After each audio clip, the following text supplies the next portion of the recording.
You talked about events and festivals. How important is that soft infrastructure to Southbank? Look, it's really critical. I keep using the word evolution about Southbank a lot, and in our evolution since 1988 from the World Expo, we're still building Southbank, and we will continue to always develop Southbank and redevelop Southbank. We're in fact redeveloping sites that were only developed about 18 years ago, or even less. So the job of building Southbank, as it is with the city, the job of building a city is never finished. And I suppose in Southbank we will never reach a point where we can say everything is completely finished in from a physical point of view.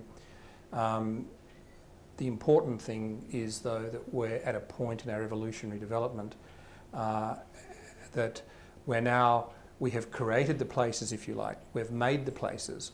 We've been through the majority of the place-making phase, and we're now into what arguably, from my perspective, is an even more important challenge, a more demanding challenge, which is about place management. And this is the concept of saying that once you've created a place, you can't just simply walk away from it and assume that it's been designed in such a way that it's going to be an outstanding success. You actually have to work very hard at managing the experience people have when they're in those spaces and places. So that is the challenge we have in front of us now. That it's something that we have been working on for well over a decade, but it's become even more critical now as we get to the point where in probably 3 to 4 years' time, there'll be no major new development happening in the precinct. We'll have many more people using our precinct though, and where our spaces need to be capable of actually supporting a much higher number of visitors and a greater range of events. So our events are critical to creating those different types of experiences.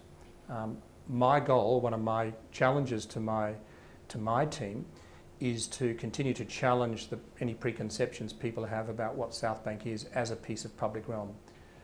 If they think it provides a very limited range of experiences, then I think that would be unfortunate, because I think Southbank's been conceived in such a way that it can support a vast array and diversity of experience. And if we can achieve that, then I think not only do we achieve more people coming here, but I think we can actually also demonstrate that that's going to be good for our businesses, because ultimately Southbank is a business and we need to recoup the investment we've made.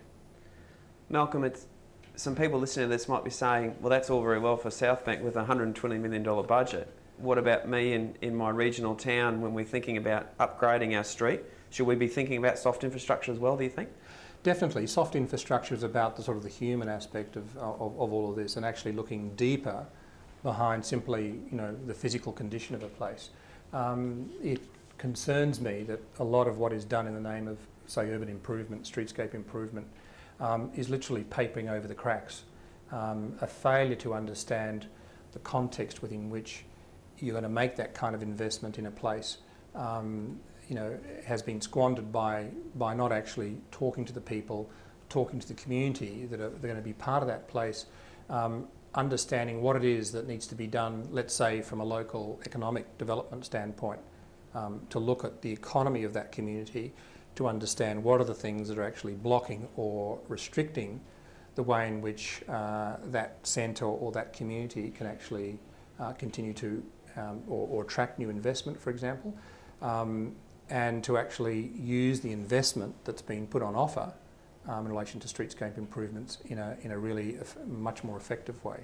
And I think that element of particularly place design and place management, I think, is increasingly important. I think one-dimensional approaches to the way in which we improve our cities is no longer sustainable. We really need to tackle those issues from a range of different perspectives and take a more holistic approach to it. What are the challenges ahead for Southbank, do you think? I think the challenges ahead are very much about getting us understanding the implications of what is happening in Brisbane. I mean, cities up and down or around Australia are transforming themselves through the various policy changes that are happening. Let's take urban consolidation, for example, the push to actually accommodate more people in the inner cities of our cities. For a place like Southbank, which is right in the middle of a city and which sort of represents a really important public asset, we're trying to understand the implications of what those policy changes mean for us in terms of a greater density around us, who are the sorts of people who'd want to use our spaces, but also to realise that when we have attributes like the river, for example, that we talked about earlier, that we actually use those assets in a fundamentally more positive way, in a different way.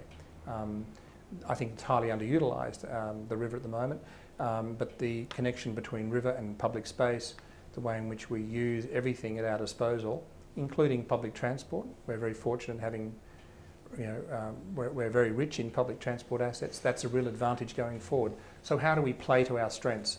How do we play to our locational advantages of centrality, our green assets, our park environment, our public transport facilities? These are all things that have positioned us really well to become an even more popular piece of public space for the city. So it's a very optimistic, it's a very positive future for Southbank, and I feel very privileged to be leading an organisation that has those sorts of opportunities in front of it.